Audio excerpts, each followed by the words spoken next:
Question pour un champion, nous sommes dans cette seconde manche avec 3 pays encore en piste, encore en course, encore en lice, et notamment Gérard qui représente la France, la Polynésie française, le drapeau français, les professeurs d'histoire géo, on en parle dans un instant, il faut d'abord choisir. L'histoire de France dans la littérature, la couleur chez les animaux, les produits alimentaires du monde, les couples et duos célèbres au cinéma. J'hésite entre les couples et duos célèbres au cinéma et puis l'histoire de France dans la littérature. Sûr, monsieur le professeur d'histoire géo. Oui, mais c'est dans sa discipline qu'on se trompe le plus. Ça, je me méfierai à votre place. Ouais, oui, j'ose quand même. Allez, il faut tenter, il faut risquer dans la vie. Ouais. Bon, Gérard, alors faites-nous rêver. Polynésie française. D'abord, quel temps fait-il? Alors, c'est l'hiver ou c'est l'été en ce moment là-bas? Ça sera le début de l'hiver austral le 21 juin, oui. C'est-à-dire la correspondance avec l'été, enfin, l'été de l'hémisphère nord. Donc c'est le début de l'hiver austral. Il n'y a pas d'hiver, c'est un peu comme aux Seychelles, c'est-à-dire que ce n'est pas la température qui fait la différence de saison, c'est l'humidité, c'est-à-dire qu'il y a une saison sèche et une saison humide. On va rentrer dans la saison sèche. C'est-à-dire qu'on ne risque plus des cyclones et vous pouvez venir en vacances tranquillement. Il fait beau, il fait même un petit peu frais, ce qui est agréable. Ouais, enfin, bon, jamais en dessous de 22 degrés, 21 degrés, non? Oui, la température, moi je me souviens, il y a quelques années, la température a baissé de 10 à 18 degrés un jour en juin et la Dépêche de Tahiti, qui est le journal local, avait titré en gros titre « On grelotte à Tahiti », il a fait 18. 18 degrés, j'aime bien, oui. Alors, un petit mot sur votre semaine passée ici, à Paris. Je connaissais Paris, mais c'est une semaine formidable que nous avons vécue, parce que l'équipe est dynamique, l'équipe est sympathique, ils sont aux petits soins pour nous, et on visite plein de choses, c'est merveilleux. On devrait rester souvent comme ça, partir du restaurant sans payer. Ah, génial. Ouais. C'est top, ça. Je suis d'accord avec vous, c'est top. Aller au Lido, avoir du champagne et partir sans régler avec la carte bleue, taper votre code, jamais. Les petites femmes de Paris... on les a laissées sur le côté, on a été photographiées avec, mais hop, elles se sont envolées après. Oui, très rapidement. Hein. Bon, en tout cas, j'espère que vous avez passé un bon moment avec nous. Je pense que très bon moment, c'est exceptionnel, et merci pour tout. Alors, attention, Gérard, question pour un champion sur l'histoire de France et moment de jeu important pour vous et pour la France. Top quel roman? En 10 volumes de Victor Hugo ayant Cosette et Jean Valjean pour héros. Les Misérables. En 1734, quel écrivain français fait une critique des mœurs parisiennes dans Lettres persanes? Montesquieu. De 55 à 77, quel écrivain et académicien publie le récit historique Les Rois maudits? Maurice de Ruon. En 1968, quel auteur décrit Paris sous l'occupation dans La Place de l'Étoile? Patrick Modiano. À la suite, Patrick Modiano, bien joué. Merci, bravo.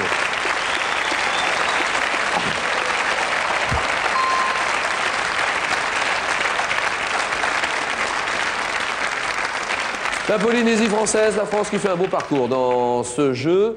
Ensuite, le Cap-Vert. Maintenant, Oumar a la parole.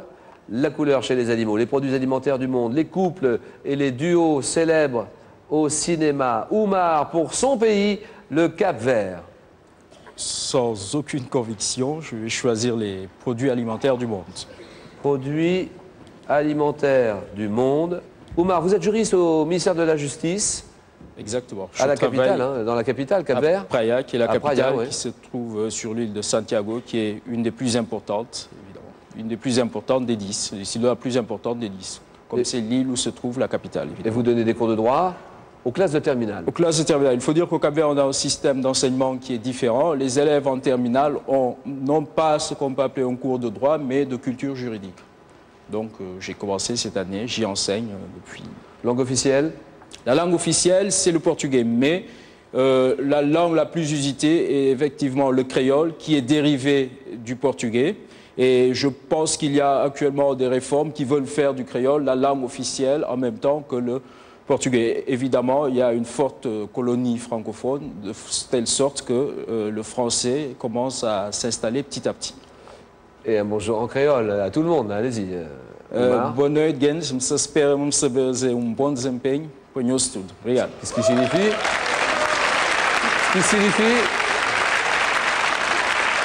Ce qui signifie bonsoir. J'espère que je vais me démerder. Bon. Alors, produits alimentaires du monde. produits alimentaires du monde. Question, c'est un moment important de jeu pour vous, Oumar, et votre pays, le Cap-Vert. Top en France, comment appelle-t-on le pain long et mince d'environ 250 grammes? La baguette. Quelle préparation à base d'esturgeon salé est devenue un produit de luxe? Je passe. Quel mélange de céréales et de fruits séchés a été inventé à la fin du 19e par un nutritionniste suisse? En Afrique, quels légumes en forme de gousse verte sont aussi appelés okra ou doigts de femme? L'ail. Dans les pays du Maghreb, quel nom porte la purée de piment qui relève le couscous?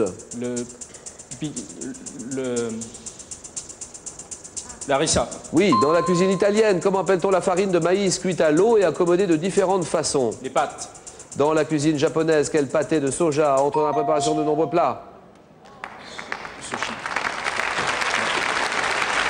Pas facile, hein?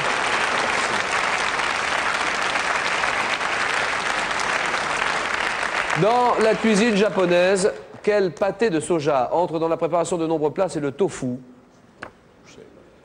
Dans la cuisine italienne, comment appelle-t-on la farine de maïs cuite à l'eau et accommodée de différentes façons? C'est la polenta. En Afrique, quels légumes en forme de gousse verte sont aussi appelés okra ou doigts de femme? C'est les gombos. Le céréales et de fruits séchés a été inventé à la fin du 19e par un nutritionniste suisse, le muesli. Et quelle préparation à base d'esturgeon salé est devenue un produit de luxe? Le caviar. Un point pour Oumar, le Cap-Vert.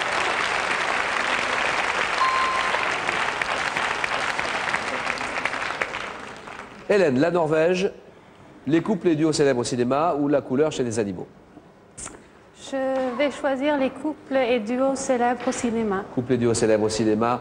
Hélène, à mes côtés, étudiante en français, niveau maîtrise. Oui, c'est ça. Vous habitez Oslo, Exactement. capitale de la Norvège. Oui. Et alors, ce soleil de minuit, est-ce que vous l'avez déjà rencontré ou pas? Oui, je suis déjà allée au nord de la Norvège pour le voir. C'est très très au nord, hein. C'est vraiment la partie la plus septentrionale. Il faut aller au nord du cercle polaire C'est ça. pour voir ce phénomène merveilleux. Et c'est donc un soleil qui brille 24 heures sur 24. Et À quelle époque de l'année à peu près? c'est pendant l'été, juin, juillet, août. Oui. Et les mêmes régions, par contre, en hiver, il n'y a pas de soleil, ça fait noir. C'est tout noir. C'est tout noir, oui. 24 heures sur 24, c'est noir. Enfin, il y a une pénombre, mais il Oui. n'y a pas vraiment de soleil, non. Et alors, un petit mot sur la nature là-bas en Norvège, qui est très riche et qui est vierge aussi. Les fjords Oui. notamment. Les fjords. Et sur la côte ouest, nous avons de très beaux fjords, très célèbres aussi, et où il y a beaucoup de touristes. Sinon, il y a aussi un fjord à Oslo, car la ville d'Oslo est vraiment une ville splendide, située comme elle est entre le fjord et la forêt. C'est une ville très verte. Quelques mots en norvégien, Hélène, ça va faire plaisir à tout le monde, tous ceux qui nous suivent là-bas en Norvège. God kveld til alle norske og skandinaver som ser på. Jeg håper dere har det gøy. Ce qui signifie Ça signifie,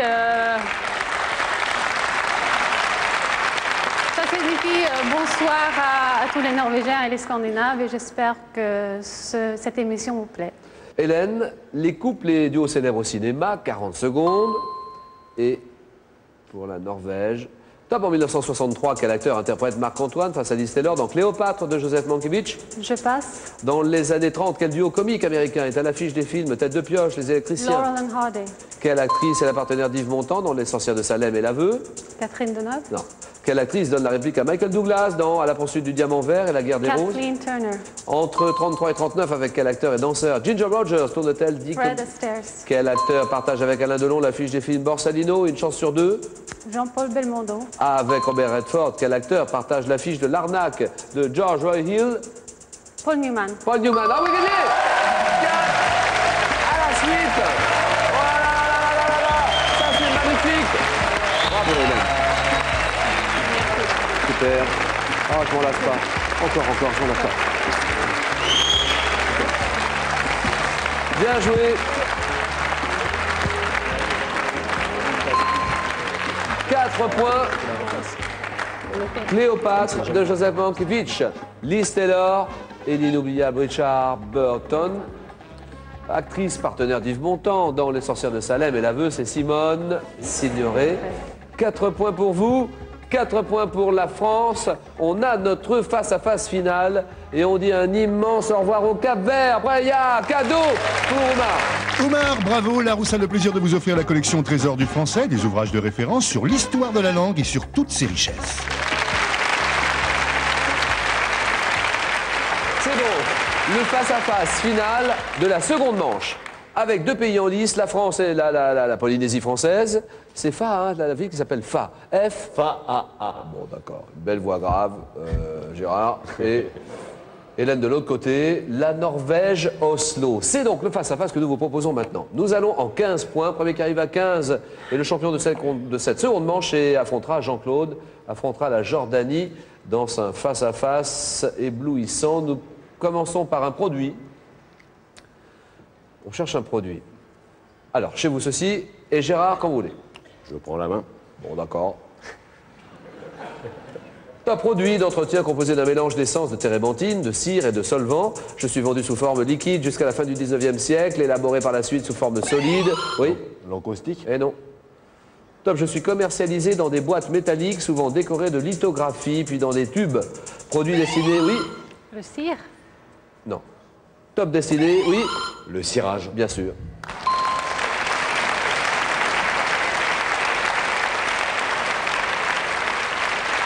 Je tiens mon nom du latin serra, le cirage. 3, 0. Un dessert. Pour vous aider cette indication, Hélène, pour la Norvège.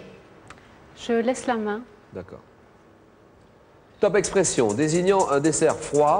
Je suis aussi le titre d'une chanson interprétée par l'acteur et chanteur français Bourvil en 1959. Connu, oui. Salade de fruits. Salade de fruits, bien sûr. Bonne réponse.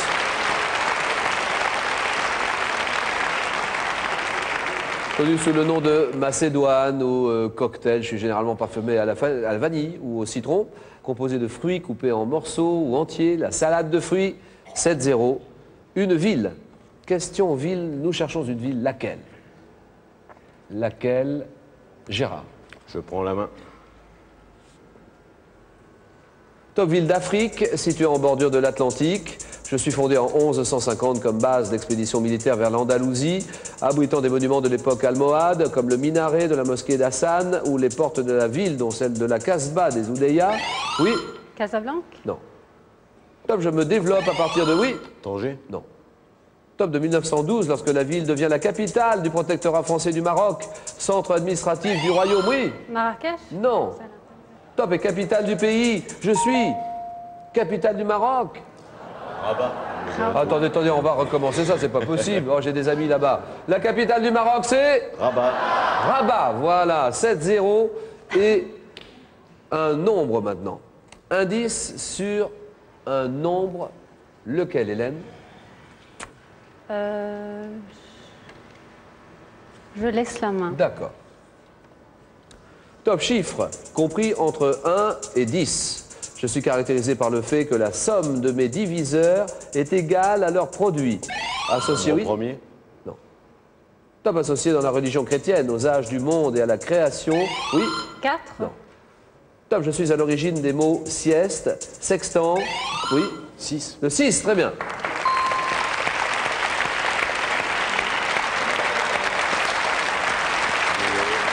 Chiffre pair, je suis le plus grand chiffre que l'on peut tirer au dé et suis égal à une demi-douzaine. Donc le chiffre 6, c'est ce que nous cherchions. 10-0. Allez Hélène, là. Hein. Allez la Norvège. Allez Hélène, allez. Oslo, la Norvège. Où sont les Norvégiens dans la salle, là? L'équipe norvégienne.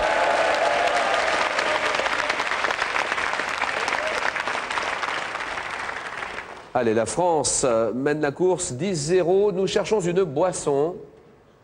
Indication sur une boisson, laquelle, Gérard? Je prends la main. Bon, d'accord. Attention. La boisson attribuée à Osiris par les anciens Égyptiens et offerte en libation aux dieux grecs. J'étais connu des Gaulois bien avant la conquête romaine. Apprécié, oui? La cervoise. Non, monsieur. Top, en Angleterre, au Moyen-Âge, sous le nom de clarette, on me vendait, oui? Le vin. Bien sûr, le vin, bonne réponse.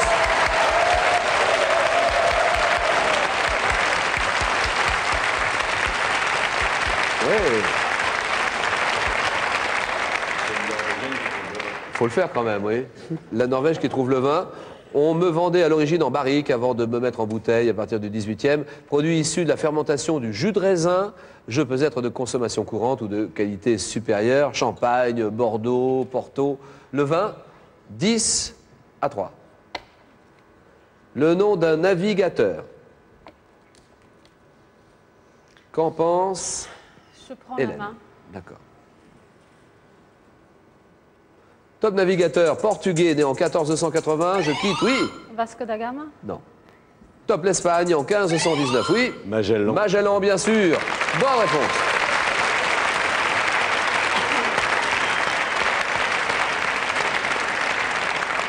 Je quitte l'Espagne en 1519, décidé à trouver la route des Indes par l'ouest. Je longe le continent américain. Je découvre le détroit qui porte aujourd'hui mon nom et je débouche dans une mer paisible que je baptise Pacifique. Ainsi j'atteins les Indes, mais je trouve la mort aux Philippines. L'un des 5 navires de mon expédition rentrera en 1522 ayant accompli le premier tour du monde. Fernand de Magellan, 14-3. On va poser peut-être la dernière question pour Gérard, ça dépend. Un type de sportif. Indice. Gérard joue. Je laisse la main.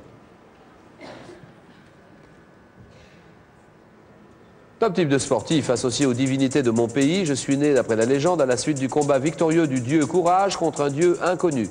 Devenant en 1868, avec l'empereur Mégithéno, un véritable symbole national. Oui. Le judo. Non. Top, je dois pousser hors d'un cercle de 4,55 m de diamètre. Oui. Le sumo. Le sumo, très bien.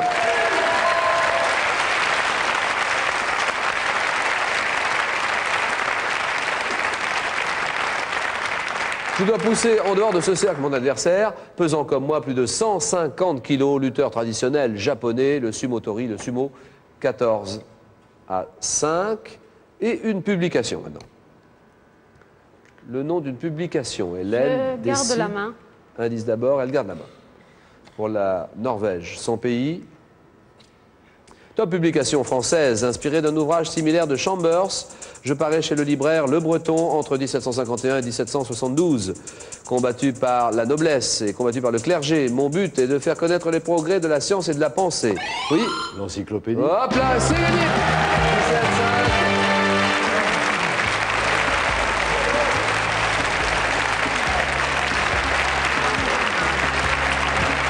17-5. Très bien. 17-5. Nous offrons à Hélène la collection Histoire du monde en 5 volumes. Merci. Ça, c'est très joli, un beau merci. cadeau. C'est pour vous, Hélène. En vous remerciant infiniment, je trouve qu'elle a bien défendu les chances du drapeau et les couleurs du drapeau norvégien. Bravo, Hélène. Un dernier mot en norvégien, merci. En norvégien. God kveld. Jeg vil gjerne ønske Gérard og Jean-Claude. Jean-Claude lykke til videre, og må den beste vinne. Que le meilleur gagne. Voilà, merci Hélène.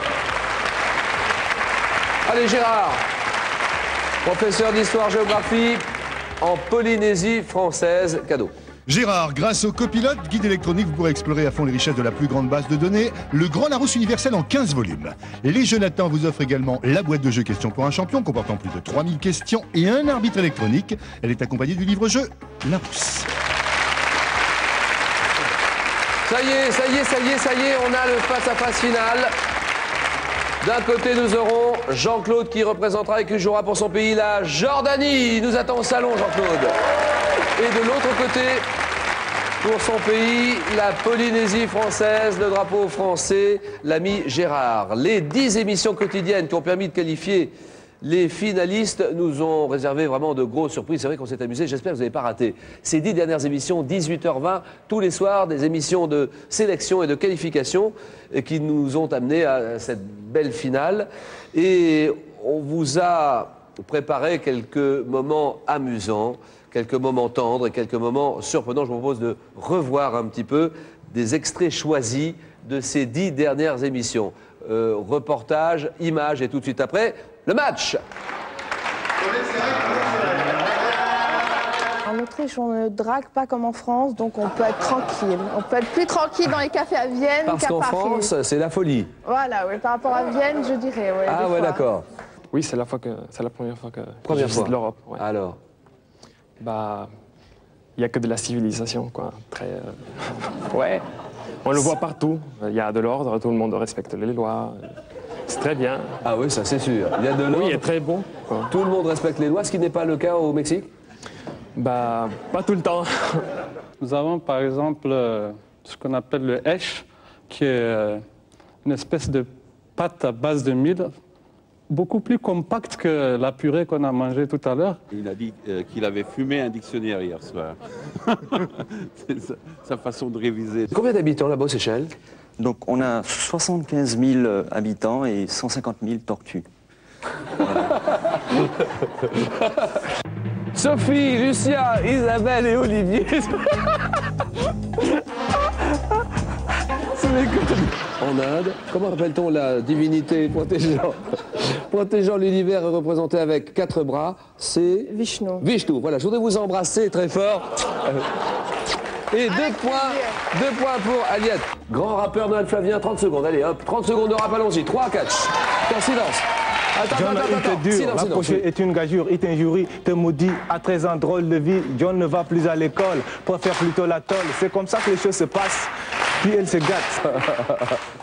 Ah merci, bravo. Ah, c'est un bon moment, soyons fous, embrassons-nous encore. Oui. Arthur Schnitzler, 6-3. Vous l'aviez, Sophie? J'habite dans la rue Schnitzler. Des boules.